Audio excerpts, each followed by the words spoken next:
जी अस्सलाम वालेकुम रहमतुल्लाहि व बरकातहू। चीफ जस्टिस पाकिस्तान के ये मैं रिमार्क्स आपको पढ़कर सुना रहा हूँ। ये रिमार्क्स उन्होंने दिए नैब तरमीम को जो चैलेंज किया हुआ इमरान खान ने सुप्रीम कोर्ट में, उस केस के दौरान चीफ जस्टिस साहब ने फरमाया मौजूदा पार्लियामेंट को दानिस्ता नामुकम्मल रखा गया है। मुल्की मसाइल का हल अवामी फैसले से ही मुमकिन है, मतलब इलेक्शन करवाने से मुमकिन है। मुल्क में सियासी तनाव है। इलेक्शन कमीशन ने कहा कि नवंबर 22 में इलेक्शन के लिए तैयार होगा। पार्लियामेंट की कानून साजी भी मुतनाज़ हो रही है, अधूरी पार्लियामेंट की कानून साजी मुतनाज़ हो रही है। इमरान खान आम फर्द नहीं, अवाम की बड़ी तादाद उनके साथ है। क्यों ना इमरान खान साहब को बुलाकर पूछें कि अगर असम्बली में नहीं जाना तो इलेक्शन क्यों लड़ रहे हैं। नैब तरमीम ज़ाती मफाद के लिए हुई। और इसके बाद चीफ जस्टिस साहब ने फरमाया अपनी इसमें कि मौजूदा पार्लियामेंट को जो जानबूझकर नामुकम्मल रखा गया है और मौजूदा पार्लियामेंट में मुतनाज़े कानून साजी हो रही है। और मुल्क की सबसे बड़ी सियासी जमात के सरबराह मतलब इमरान खान ने नैब तरमीम चैलेंज की हैं। और दरख्वास्त गुजार इमरान खान कोई आम आदमी नहीं है, आम शहरी नहीं है, बल्कि आवाम की बहुत बड़ी तादाद उनके पीछे है। और हम आल दो कानून साजी में मुदाखलत नहीं करना चाहते, लेकिन इमरान खान को इस्तेकाक हासिल है कि वो सुप्रीम कोर्ट आए और मुतनाज़ कवानीन को या तरामीम को चैलेंज करे। और इसके बाद चीफ जस्टिस साहब ने यह भी फरमाया कि अब इमरान खान असम्बली में नहीं है, और जब इमरान खान असम्बली में नहीं है तो नैब जैसी मुतनाज़ तरामीम क्यों हो रही हैं। फिर उन्होंने चीफ जस्टिस साहब ने यह भी, जस्टिस मंसूर अली शाह साहब ने फरमाया कि एक शख्स जब अक़लियत में है और इसके हकूक़ मुतासर हो रहे हैं, मतलब इमरान खान, तो वो अदालत के सिवा कहाँ जाएगा। तो फिर इसके बाद अदालत ने कहा कि जब सियासी बुरान पैदा होता है तो अदालत को मुदाखलत करना पड़ती है। फिर उसके बाद अदालत ने कहा कि 2021 में 5 नैब आर्डीनेंस लाए गए थे जो इमरान खान दौर में थे, लेकिन आर्डीनेंस की के तहत जो कानून साजी थी वो आर्जी थी, जबकि इस हुकूमत ने नैब तरामीम में जो तरामीम की हैं अधूरी असम्बली से, जिसमें इमरान खान साहब मौजूद नहीं है, वो मुस्तकिल बुनियादों पर हैं और लगता ऐसे है कि वो ज़ाती मफाद के लिए की गई हैं। और ये लगता ऐसे नहीं है, बल्कि ये इस आर्डीनेंस की में बहुत सारी ऐसी हैं कि जिसमें मैं आपको बताता हूँ कि जिसमें बहुत सारी तरामीम ऐसी हैं कि जो ज़ाती मफाद के लिए की गई हैं, और जिसमें नवाज शरीफ साहब, शहबाज शरीफ साहब, जरदारी साहब, इमन शौकत अज़ीज़ और ये सारे बड़े बड़े लोग, मेगा करप्शन स्कैंडल्स वाले लोग, और ये इन्होंने आके नैब तरामीम करके ये सारे इन्होंने अपने केसों को सेटल करने के चक्करों में। अब ये है कि ये लोग आए थे, जैसे बहुत दफ़ा बात कर चुके हैं, अब तो ये घिसी पिटी बात हो गई है। अब तो मुझे शर्म आती है बात करते हुए कि ये इनका मज़का खेज़ एक मिज़ाहिया किस्म की इनका नारा था कि हम आए हैं रियासत बचाने। हालांकि ये आए वाकई रियासत बचाने थे। वो रियासत कौन थी? नवाज शरीफ साहब की अपनी रियासत थी, अपनी फैमिली की। जरदारी साहब की अपनी फैमिली और अपनी पार्टी की रियासत थी। इसी तरह सारों ने अपनी अपनी रियासतें बताई, अपना अपना आल बचाओ, माल बचाओ, खाल बचाओ प्रोग्राम को ये रियासत कहते थे। फिर उन्होंने ये भी कहा कि हमने बड़े मुश्किल फैसले, इनके बारे में ये भी था कि ये बड़े तजर्बाकार हैं, अहल हैं।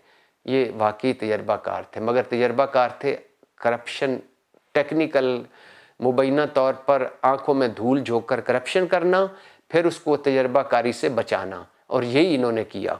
अब एक हमारे दोस्त हैं जायद गशकोरी साहब, उन्होंने एक बड़ी तहकीकाती रिपोर्ट दी है और बताया है कि पिछले 10 महीनों में जो पीडीएम ने हुकूमत में आकर बेशर्मी से दिन दिहाड़े मुलजमों और मुजरमों ने अपने वकीलों के साथ मिलकर अपने केसों को सामने रख कर जो नैब तरमीम की, उनकी बरकतों से, उनके फ़ज़ाइल से या उनके उस नैब तरमीम के नतीजे के से जो फल निकले वो ये हैं, जो नतीजा निकला वो ये है कि 69% यानी 1 कम 70% सरकारी मुलाजमीन जो थे वो इन तरमीम से मुस्तफ़ीद हुए। मतलब जो हमारी ब्यूरोक्रेसी का एक बड़ा हिस्सा जो करप्ट थे और करप्ट प्रैक्टिसेस में मुलव्वस थे, जिन पर नैब केसेस चल रहे थे, उनकी 69% 100 में से 69% इन नैब तरमीम से वो मुस्तफ़ीद हुए। अच्छा, दूसरी बात है 1650 मुल्ज़मान के केसेस ख़त्म हुए। फिर बता रहा हूँ, 1650 मुलाजमीन के केसेस ख़त्म हो गए इन नैब तरमीम से। फिर 2400 मुल्ज़मान ने फ़ायदा उठाया, यानी 2400 मुल्ज़मान ने इन नैब तरमीम से फ़ायदा उठाया और 750 मुल्ज़मान के केस एहसाब अदालतों ने वापस नैब को भेज दिए। तो अब आपको समझ आई कि ये रियासत बचाने वाले तजर्बाकार अहल अरस्तु अफलातून ये कौन सी रियासतें बचा रहे थे और अपना तजर्बा कहाँ इस्तेमाल कर रहे थे। यानी मईशत पर तो इनका तजर्बा ना चला, वो तो तबाह व बर्बाद हो गई। अमन व अमान मुल्क का तबाह बर्बाद हो गया, दहशतगर्दी आ गई, रुपया पाकिस्तानी तबाह बर्बाद हो गया, मुल्की इदारे मज़ीद तबाह बर्बाद हो गए और इसके इम्पोर्ट एक्सपोर्ट तबाह बर्बाद हो गई। सरमायाकारी की जो मुस्तकबिल था वो तबाह बर्बाद हो गया, यानी सिफर सरमायाकारी। ताजर थे जो ताजर वो तबाह बर्बाद हो गए। इंडस्ट्री तबाह बर्बाद हो गई, ज़राअत तबाह बर्बाद हो गई, आम आदमी तबाह बर्बाद हो गया, मिडिल क्लास तबाह बर्बाद हो गई, तनख्वाहदार तबका तबाह बर्बाद हो गया, सफ़ेद पोश तबका तबाह बर्बाद हो गया, बेरोज़गारी, गुर्बत, महंगाई इंतहा पर, पेट्रोल, डीज़ल, गैस, बिजली की कीमतें इंतहा पर, रिकॉर्ड 75 साल तारीख़ की रिकॉर्ड महंगाई है। इतनी महंगाई कभी नहीं हुई। 75 साल तारीख़ का रिकॉर्ड बेरोज़गारी, गुर्बत है और 75 साल तारीख़ के रिकॉर्ड हम रिकॉर्ड मुआशी बहरान में है। वहाँ तो इनका तजर्बाकारों का ना चढ़ा। ये कौन सी रियासत बचाने आए थे कि रियासत की वजूद को ही ख़तरा हो गया। ये कौन सी अपनी सियासत कुर्बान कर रहे हैं हमारे मुल्क को, कौम, जमहूरियत और की बेहतरी के लिए, कि ना मुल्क बेहतर हुआ, ना कौम बेहतर हुई, ना जमहूरियत तो पहले थी नहीं, है ही नहीं, लेकिन जो डब्बा बंद नकारा बोसीदा है उसका भी सवा सत्यानाश हो गया। तो ये कौन सा ऐसा इनको वो हाथ आया हुआ था मशीन में कि ये भागे भागे आ गए, इक़्तिदार में आ गए।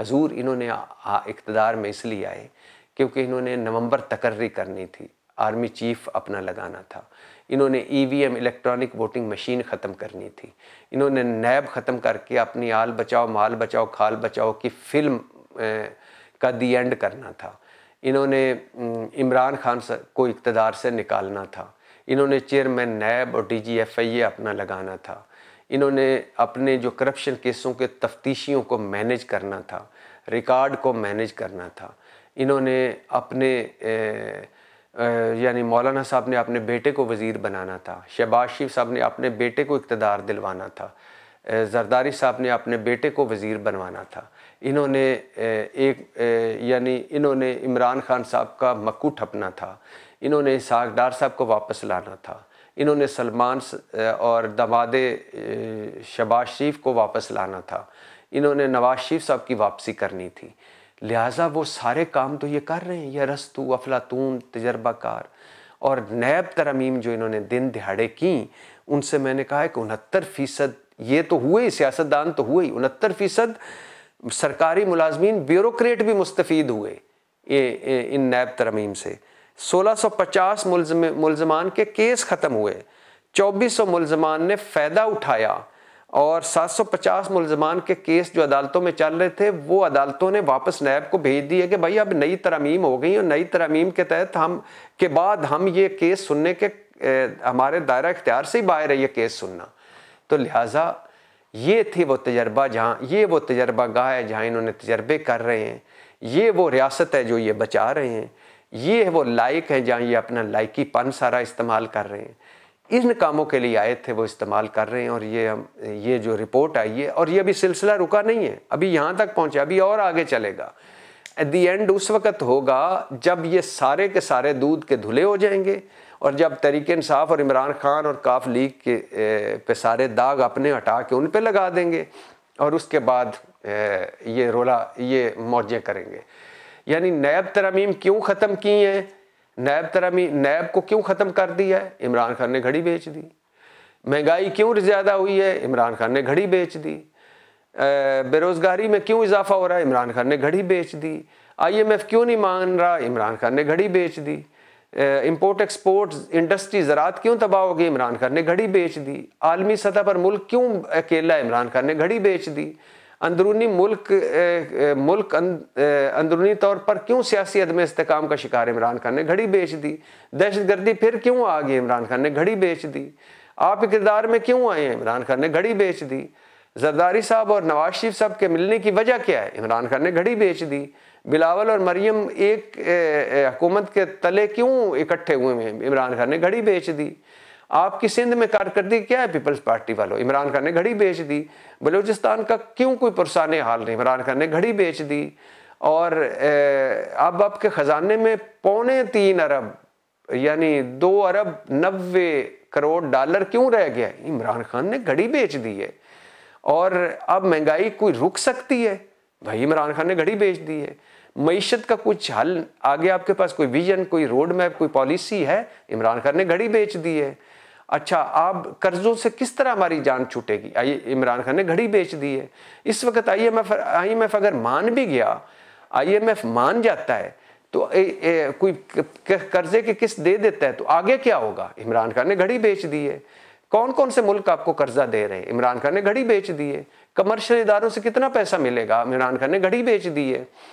अगले 3 महीनों में अपने 8.25 अरब डॉलर कर्जे देने हैं, वो कहाँ से लाओगे, इमरान खान ने घड़ी बेच दी है। अगले 1 साल में 21 अरब डॉलर आपने कर्जों की किस्त देने हैं, कर्जे देने हैं, तो कहाँ से दोगे, इमरान खान ने घड़ी बेच दी है। अगले 3 साल में 75 अरब डॉलर आपने कर्जों के देने, कहाँ से दोगे, इमरान खान ने घड़ी बेच दी है। आप इलेक्शन क्यों नहीं करवाना चाहते, इमरान खान ने घड़ी बेच दी है। आप इलेक्शन से क्यों भाग रहे हैं, इमरान खान ने घड़ी बेच दी है। आप इस वक्त मुल्क क्यों अबतरी का शिकार है, इमरान खान ने घड़ी बेच दी है। तो लिहाजा अब क्या किया जाए, चूंकि इमरान खान ने घड़ी बेच दी, इसको फारग करें, सियासत से निकालें, इसको नायल करें। और अगर घड़ी वाले मामले में नहीं हो सकता तो तोशाखाना में कर लें, तोशाखाना में नहीं हो सकता तो मामला फंडिंग में कर लें। अगर इन सारों पुलिस रातों से अबूर कर गया तो सीता वाइट में कर लें, और अगर हो सके तो नायल करके जेल भिजवा दें। क्यों, क्योंकि उसने घड़ी बेच दी है। तो ये हाल है इस PDM का और PDM की हुकूमत का, और ये इनकी कारकर्दगी है कि आते ही इन्होंने सबसे पहले वही काम किया जो इमरान खान अपने 3.25 सालों में बताता रहा कि ये मेरे ख़िलाफ़ इसलिए हैं, ये मेरे ख़िलाफ़ इकट्ठे इसलिए हैं, ये जमहूरियत के नाम पर, सिविलियन बालादस्ती के नाम पर, वोट को इज़्ज़त दो के नाम पर, फेयर इलेक्शन के नाम पर, इस्टेब्लिशमेंट मुदाखलत न करे इसके नाम पर, ये 26 PDM के प्लेटफार्म पर 26 नुकात जो इन्होंने बनाए हैं, उसका नुक्ता एक ही है कि NRO चाहते हैं, ये चाहते हैं कि इनके आल बचे, माल बचे, खाल बचे। लेकिन मैं NRO नहीं दूंगा, मैं आज इनको NRO दे दूं, इन पे हाथ थौला रखूं तो ये मुझे कबूल कर लेंगे। और ये बात है भी सच कि परवेज़ मुशर्रफ ने NRO दिया तो इन सारों ने परवेज़ मुशर्रफ को सदर मान लिया। और जब परवेज़ मुशर्रफ की सदारत ख़त्म हुई तो उसके बाद इनकी नज़र में परवेज़ मुशर्रफ आइन शिकन हुआ, गद्दार हुआ, और उसके बाद उनको कहा कि इन पर फ़र्द जुर्म आयद की जाए।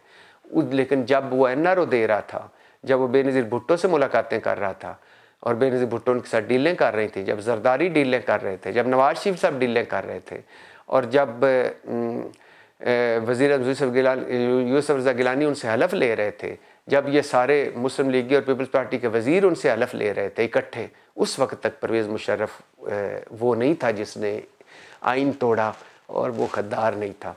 गद्दार वो तब हुआ जब इक़्तिदार से निकला, गद्दार वो तब हुआ जब इनके सारे काम निकल गए। तो ये तब भी सिविलियन बालादस्ती और वोट को इज़्ज़त दो के लिए सरगर्म अमल थे, और एंड रिज़ल्ट ये निकाला कि ख़ुद को बचाया, आल बचाओ माल बचाओ खाल बचाओ। और आज भी इनका मेन एजेंडा आल बचाओ माल बचाओ खाल बचाओ है। मुल्क और कौम जाए भाड़ में, मईशत दहशतगर्दी और हमारे मसाइल जाएँ भाड़ में, महंगाई बेरोज़गारी गुर्बत जाए भाड़ में।